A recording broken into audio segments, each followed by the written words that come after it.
Hello, good morning. This is our second day here in Sapa. Umuulan pa din, but we have to push through with our tour sa Fansipan kasi this is our last full day. Bukas, check out na kami and we're going to the second leg of our trip, which is Hanoi. Kaya laban na to maski umuulan. Let's go! This way, right? Ito na yung ticket. 1,250,000 Vietnamese dong for one person. Bahala na kayong mag-convert. Si Milyones dito ang pera nila. So, billionaire tayo dito sa Vietnam. Ganda ng nila, train station. By the way, you can also book your tickets online via Klook para diretso na kayo sa waiting area on the day of your visit. We decided to purchase our ticket on the site since unpredictable nga ang weather sa Sapa, and we wanted to make sure na hindi umuulan on that day. So dito tayo sasakay sa funicular. Ito yung unang sasakyan natin papunta sa Fansipan. Ang ganda ng view. Paakyat na. Nafe-feel mo na naka-islant na yung funicular.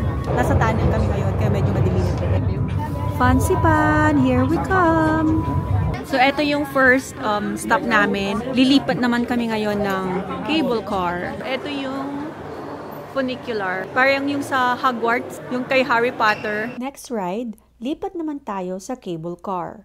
You can hop on right away to the next cable car or you can spend a few minutes of your time exploring muna Huang Lien Station. Meron art gallery inside and if you go outside naman, there's a lot of area that's Instagrammable. Hindi na kami masyado nag-explore dito since we are saving our energy to climb the peak. Dito, pipila tayo ulit. Ano siya? Embark on this cable car journey with an elevation of 1,410 meters that can transport 2,000 guests per hour and enjoy a breathtaking view of Muong Hua Valley and Huang Lien San National Park. Sapa cable cars have been awarded by the Guinness World Record for being the longest non-stop three-rope cable car system in the world. Another trivia, it would take 2 days of hiking to reach the 1,400 meters that separate the two cable car by terminals, but only 15 minutes by cable car. Pasok na. Okay. Hindi naman sa akin. Dahil sa altitude, pressure. When, bingi ka nga. Ano sa no? Nabibingi ka nga. Hindi naman. Ano Doon sa altitude, pressure.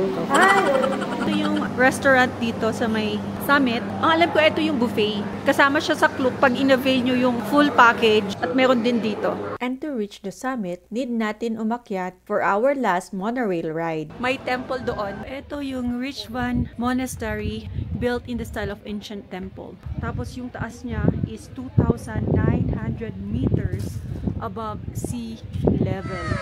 Ito yung temple. Hello, Xin Chao!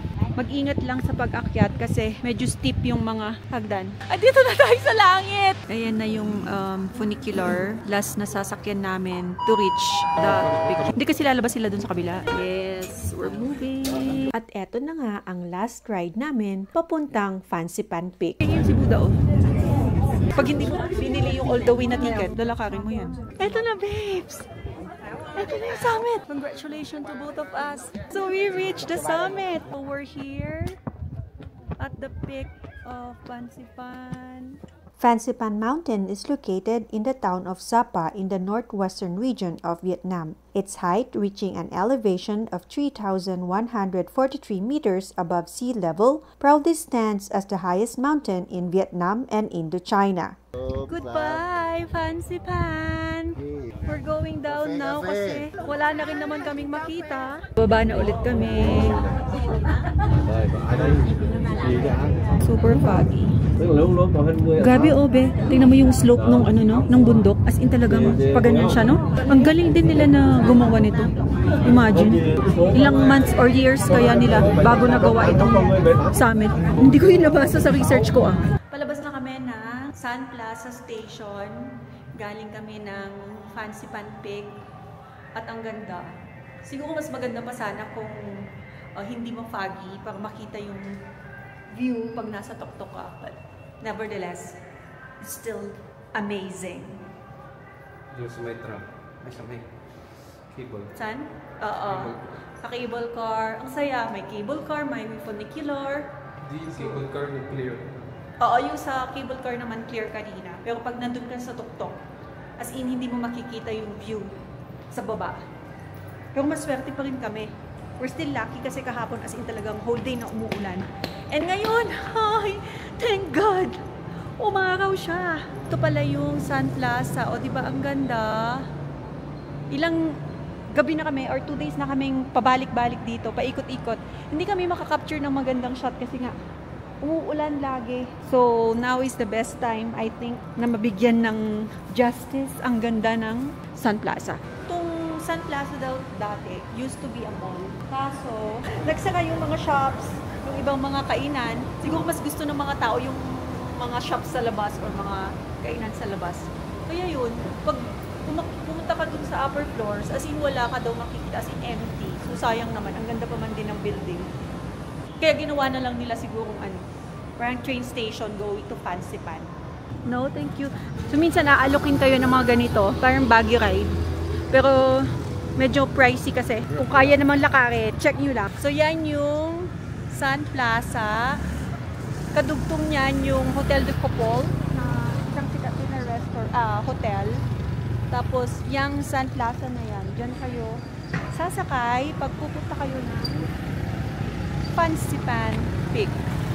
Ito yung mga shops, kainan, coffee shops dito sa Sapa.